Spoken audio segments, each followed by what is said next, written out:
Welcome friends, প্রত্যেকে স্বাগত আমাদের ইউটিউব চ্যানেলে। যে সমস্ত ভিউসরা প্রথমবার চ্যানেলটি দেখছেন তারা অবশ্যই চ্যানেলটিকে সাবস্ক্রাইব করে দেবেন এবং চ্যানেলের পাশে থাকা বেল আইকনটি প্রেস করবেন যাতে এই ধরনের খবরাখবর সবচেয়ে আগে সবচেয়ে দ্রুত আপনার কাছে পৌঁছে যায়।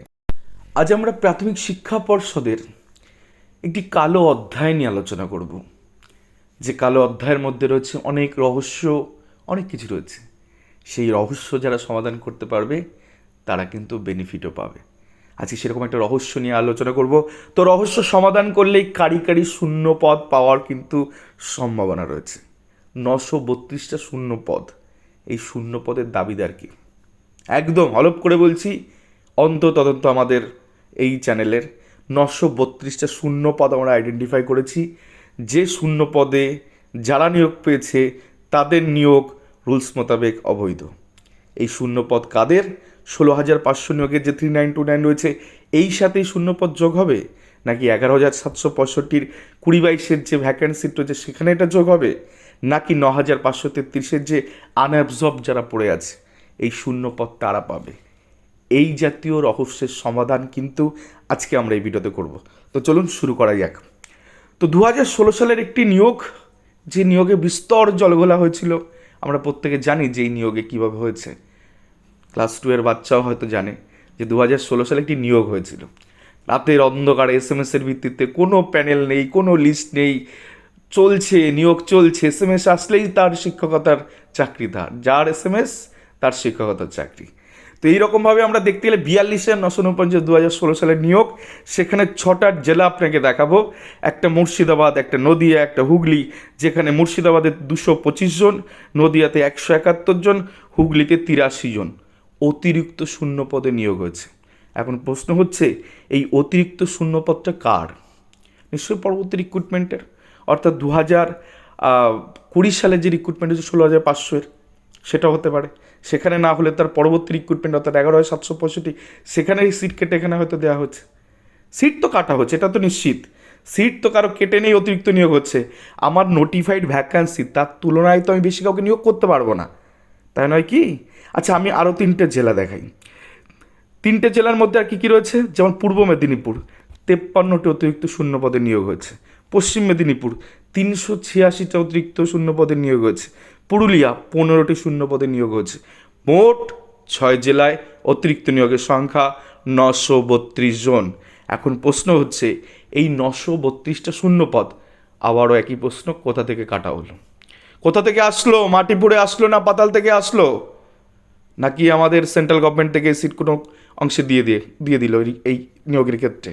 এটা তো হতে পারে না। প্রাথমিক শিক্ষা পর্ষদ স্বশাসিত সংস্থা আপ টু ডেট ভ্যাকান্সি তাদের ক্ষেত্রে 24/9/2016 সালে ছিল 41,559। একদিনের ফেরে সেই ভ্যাকান্সি বেড়ে হলো 26/9/2016 তারিখে 42,949। Up to date vacancy, upgrade vacancy. এর থেকে একটি অতিরিক্ত শূন্যপদে নিয়োগ করতে পারে না প্রাথমিক শিক্ষা পর্ষদ, তাদের সে এখতিয়ার নেই উইদাউট এনি অ্যামেন্ডমেন্ট কিছু করে। তাহলে এই শূন্য পদগুলো কোথা থেকে কাটা হলো? তাই না? একটা বড় প্রশ্নচিহ্ন মনে হচ্ছে। যখন আমরা একটা জেলা নিয়ে আলোচনা করি, দেখা যাক কী পাওয়া যায় আজকের এই রহস্যে। তো ডিপিএসসি মুর্শিদাবাদ, যার বেমো নাম্বার হচ্ছে 2202 BP 2016, ডেটেড 26/9/2016, 42,949 রিক্রুটমেন্টের একটি অংশ। আমরা জানি 2016 সালে এই অংশে কিন্তু জেলাভিত্তিক নিয়োগ হয়েছিল। তো মুর্শিদাবাদের ক্ষেত্রে 4টে মাদার ক্যাটাগরি রয়েছে, একটা নন এক্সামটেড, একটা এক্সামটেড, একটা এক্স সার্ভিসম্যান। সেখানে বাংলা, হিন্দি, উর্দু মিডিয়াম রয়েছে। আর তাছাড়া গোটাটা একটা প্যারা টিচার কোটা রয়েছে, সেখানেও বাংলা, হিন্দি, উর্দু মিডিয়াম রয়েছে। অর্থাৎ আমি যদি 4টে মাদার ক্যাটাগরি বলি, নোটিফাইড ভ্যাকেন্সি কিন্তু 26 নোটিফিকেশানটা বলছি, যে 4টে মাদার ক্যাটাগরি: নন এক্সামটেড, এক্সামটেড, এক্স সার্ভিসম্যান এবং প্যারা টিচার। আশা করি এই পর্যন্ত যারা যে সমস্ত শ্রোতা দর্শকবৃন্দ শুনছেন তাদের কোনো অসুবিধা হয়নি। এটুকু পরিষ্কার যে নোটিফাইড ভ্যাকান্সি কীভাবে আছে। আমরা টোটালটা দেখি 2540 আর 282, এই দুটো ভ্যাকান্সি এখান থেকে আমরা পাওয়া গেছে। এবার কি করে নিয়োগ হয়েছিল সে সম্পর্কে একটু তথ্য দিয়ে রাখি। 3টে প্যানেল, ইনিশিয়াল প্যানেল হয়েছিল। একটি প্যানেল হয়েছিল ট্রেন্ডের প্যানেল, একটি প্যানেল হয়েছিল আদার দ্যান বাংলা মিডিয়াম নন ট্রেন্ডের প্যানেল, আর থার্ড প্যানেল যেটা হয়েছিল বাংলা মিডিয়াম নন টেনের প্যানেল। তো আমরা সবগুলো মিলিয়ে মিশিয়ে দেখছি। নট এক্সামটেডের ক্ষেত্রে আনরিজার্ভ ভ্যাকেন্সি বা জেনারেল ভ্যাকেন্সি ছিল 864, সেক্ষেত্রে ফার্স্ট প্যানেল অর্থাৎ 10 প্যানেলে 635 জন নিয়োগ পেয়েছেন। থার্ড প্যানেল যেটা বাংলা মিডিয়াম নন টেনের ক্ষেত্রে 229 জন পেয়েছেন। টোটাল 864 জনকে রেকমেন্ডেশন করা হয়েছে, অর্থাৎ যে কটা ভ্যাকেন্সি সে কটাই রেকমেন্ডেশন দিয়েছে। এই ক্ষেত্রে ভ্যাকেন্ট পোস্ট থাকার কথাই নয়। সেরকমভাবে এসসি দেখতে গেলে 346টা টোটাল পোস্ট, 203 জন ট্রেন হিসেবে চাকরি পেয়েছেন এই জেলায়। নন টেন বাংলা মিডিয়ামে 143 জন চাকরি পেয়েছে, টোটাল 346 জন।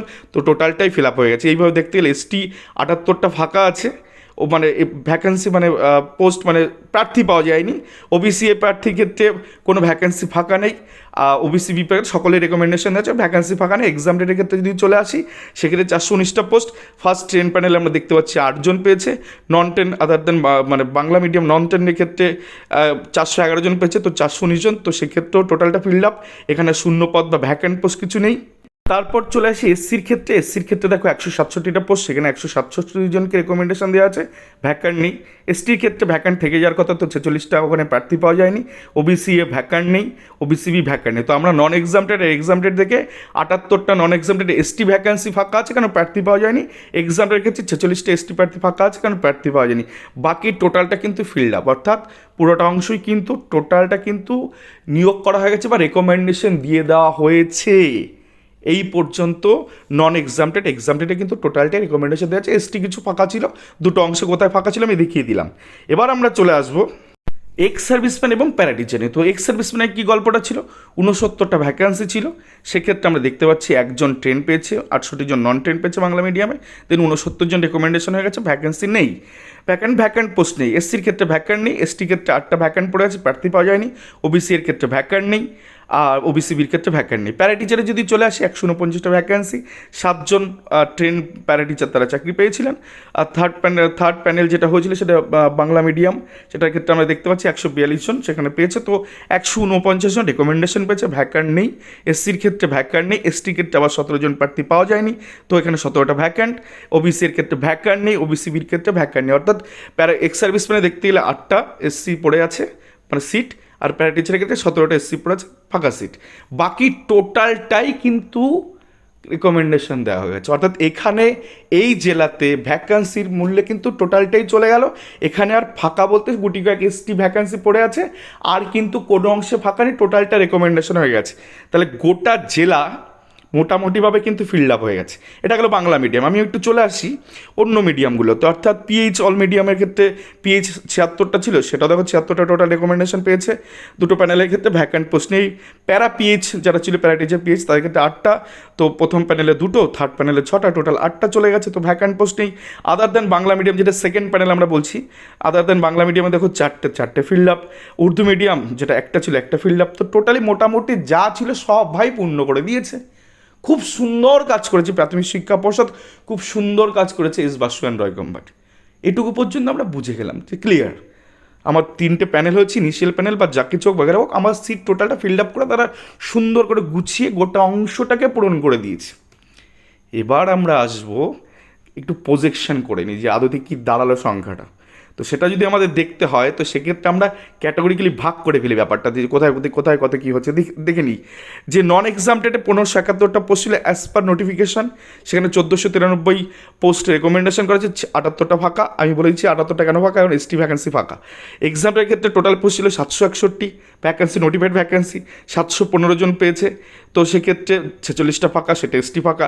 এক্স সার্ভিসম্যান 127টা total vacancy as per notification, 119 জনকে নিয়েছে, তো 8টা ফাঁকা। প্যারাটিচারের ক্ষেত্রে 274টা পোস্ট অ্যাজ পার নোটিফিকেশান, 257টা নেওয়া হচ্ছে, 17টা ফাঁকা।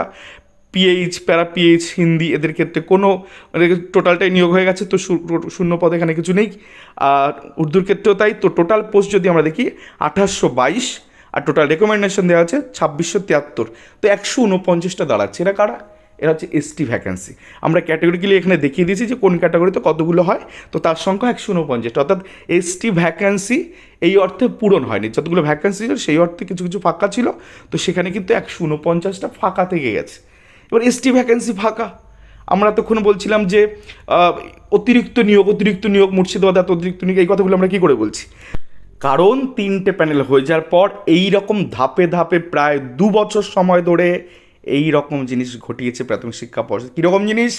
11টা অ্যাডিশনাল প্যানেল, একটা দুটো তিনটে চারটে নয়, 11বার মুর্শিদাবাদের ক্ষেত্রে আমরা দেখেছি ছোট ছোট পার্ট করে প্রাথমিক শিক্ষা পর্ষদ রাতের অন্ধকারে এসট্রয় বাসু কোম্পানিকে ইমেল করে পাঠাচ্ছে যে এদেরকে নাম এনলিস্টেড করে দেওয়া হোক। প্রাথমিক আর এসট্রয় বাসু কোম্পানি কী করছে? সেগুলোকে প্যানেলভুক্ত করে আবার বোর্ডে পাঠিয়ে দিচ্ছে, বোর্ড সেগুলোকে রেকমেন্ডেশন করার জন্য আবার ডিপিএসসিতে পাঠিয়ে দিচ্ছে। কীভাবে চলেছিল দেখি ঘটনাগুলো। 6/4/2017 তারিখে আমরা দেখতে পাচ্ছি এখানে 402 জন, যে 2800-2208 জন হয়েছে, সেক্ষেত্রে প্রথম দিন এদের কোনো মুর্শিদাবাদের কোনো কেস ছিল না। ওই দিনই দ্বিতীয় যে তালিকাটা গেল সেক্ষেত্রে আমরা দেখতে পাচ্ছি মুর্শিদাবাদের ক্ষেত্রে 1 জন জেনারেল, 3 জন এসসি, 137 জন ওবিসি, 37 জন ওবিসি বি, 178 জন টোটাল। সেকেন্ড যে লিস্টটা পাঠিয়েছিল সেখানে আমরা দেখতে পাচ্ছি 178 জন টোটাল কিন্তু রেকমেন্ডেশন দেওয়া হয়েছে। দাদা একবার মনে করিয়ে দিই, ভ্যাকেন্সি এটা ফাঁকা ছিল 149টা এসটির ভ্যাকেন্সি, আর কেউ জায়গা ছিল না ওই প্যানেলে, কেউ ফিট হতে পারবে না। টোটালটা তো প্যাকটা, পকেটে ঢুকবে কী করে? 178 জন কারা? দেখো এসটি বাদ দিয়ে সবাই। আমি পরবর্তীতে ক্ষেত্রে যদি দেখি যে টোটাল জেনারেল 24 জন, একদম সবকটার তালিকা মিলিয়ে জেনারেল 24 জন, এসসি 25 জন, এসটি 149টা ফাঁকা ছিল। সেই ফাঁকাটাই কিন্তু কাউকে নেয়নি। 149টা ফাঁকা ছিল, সেখানে দেখো 25টা জেনারেল, 24টা জেনারেল, 25টা SC, OBC A 261, OBC B 70, total 380 অতিরিক্ত নিয়োগ করে বসে আছে। এই ভ্যাকেন্সিগুলো কার?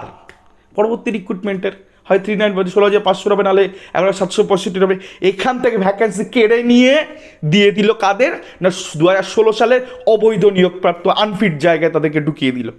ভ্যাকান্সিগুলোকে ক্যাপচার করে নিল অন্য জায়গার থেকে, এটা করে দিয়ে এরকমভাবে অবৈধ নিয়োগ করে গেল। শুধু একটা ডিস্ট্রিক্ট আমি দেখালাম মুর্শিদাবাদ, এইরকমভাবে আরও 5-5টা ডিস্ট্রিক্ট, গোটা 6টা ডিস্ট্রিক্টে এরকম ঘটনা ঘটিয়েছে প্রাথমিক শিক্ষা পর্ষদ। কোনো মা বাবা নেই কিছু এখানে, যা ইচ্ছা মনে হচ্ছে তাই করে গেছে। যখন যা চেয়েছে ডেট ভিত্তিক 2-2.5 বছর ধরে শুধু তালিকা পাঠাও, প্যানেলভুক্ত করো, নিয়োগ দাও, চলো। এই হচ্ছে প্রাথমিক শিক্ষা পর্ষদের বড় রহস্য, আজকে ফাঁস করে দিলাম কি করেছে এখানে। তো এই ছিল আজকের বড় রহস্য। আশা করি খানিকটা হলে বুঝতে পারা গেছে যে অতিরিক্ত নিয়োগ কী করে হয়েছে, অবৈধ নিয়োগ কী করে হয়েছে, সিট নেই, সিট কেটে নিয়ে অন্য কারো সিট কেটে নিয়ে এদেরকে দেওয়া হচ্ছে। সেক্ষেত্রে এই সিটগুলো কারা পাবে তাই নিয়ে কিন্তু কলকাতা হাইকোর্টে মামলা চলছে। 5% অ্যাডিশনাল প্যানেলে ক্যান অ্যাপ্লিকেশন 1-এ কিন্তু এই অতিরিক্ত 6 জেলা নিয়ে কথা বলা হয়েছে।